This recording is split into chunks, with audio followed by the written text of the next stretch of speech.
இயேசுவில் எனது அன்பிற்குரியவர்களே, உங்களுக்கு என்னுடைய இதயம் கனிந்த வாழ்த்துக்கள். வணக்கம். அன்பானவர்களே, இன்றைக்கு நம்முடைய சிந்தனைக்கென்று கொடுக்கப்பட்டுள்ள நற்செய்தி பகுதி மத்தேயு நற்செய்தி 5ஆம் அதிகாரம் 27 32 முடிய. இதில் மிக முக்கியமாக ஆண்டவர் விபச்சாரம் என்ற ஒரு வார்த்தையை பயன்படுத்துகிறார். அதற்கு ஆண்டவர் இயேசு எந்த அளவிற்கு நம்மை வலியுறுத்தி வழிநடத்துகிறார் என்றால், எண்ணங்களாலும் கூட நாம் ஒரு பெண்ணை இச்சையோடு நோக்கக்கூடாது, இச்சையோடு நினைக்கக்கூடாது, எண்ணங்களாலும் கூட நாம் பாவம் செய்யக்கூடாது, பரிசுத்தமாய் வாழ வேண்டும். காரணம் என்ன? ஆண்டவர் ஏன் உன் கண் உனக்கு இடரலாயிருந்தால் கண்ணை பிடுங்கி எறிந்து விடு, உன் கை உனக்கு இடரலாயிருந்தால் அதை வெட்டி விடு என்றெல்லாம் சொல்லுகின்ற அளவிற்கு ஏன் ஆண்டவர் இயேசு தூய்மையை பற்றி இவ்வளவு வலியுறுத்தி சொல்லுகிறார் என்றால், நாம் ஊன் உடலால் ஆனவர்கள். ஆனால் இந்த ஊன் உடல் தூய ஆவியனுடைய ஆலயம்.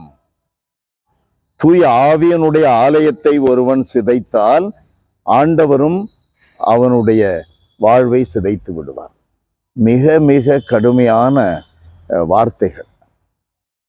அன்பானவர்களே, ஆகையினால் நம்முடைய எண்ணங்கள், நம்முடைய வார்த்தைகள், நம்முடைய செயல்கள் அனைத்தும் எவ்வளவு தூய்மையாயிருக்க வேண்டும் என்பதை நம்முடைய எண்ணத்திலே ஆழமாக வைக்க வேண்டும். நம்முடைய மனநிலையை அப்படி உருவாக்கி கொள்ள வேண்டும்.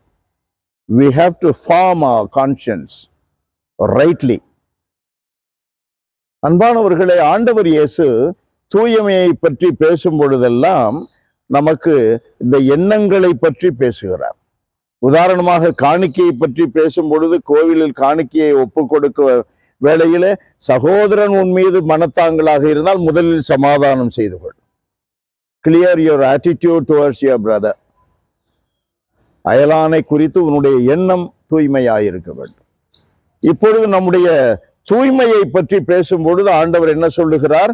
உன்னுடைய எண்ணங்கள் தூய்மையாயிருக்கட்டும், உன்னுடைய பார்வை தூய்மையாயிருக்கட்டும். மத்தேயு நற்செய்தி 6ஆம் அதிகாரம் 22 சொல்லுவதை பார்க்கிறோம். ஆண்டவர் என்ன குறிப்பிடுகிறார்? உன்னுடைய கண் தான் உன் உடலுக்கு விளக்கு. அது சுத்தமா இருக்கணும். இன்னும் நாம் என்ன சொல்லலாம்? உன்னுடைய மனம்தான் உன்னுடைய நிலை வாழ்விற்கு வாசல். அது அவ்வளவு சுத்தமா இருக்கணும், பாதுகாப்பா இருக்கணும்.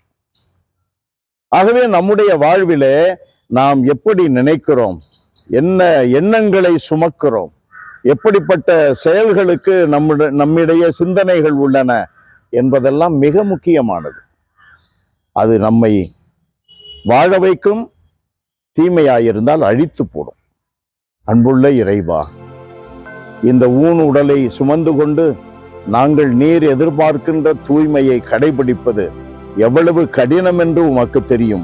உம்முடைய திருமகன் கிறிஸ்துவே மனிதரானார்.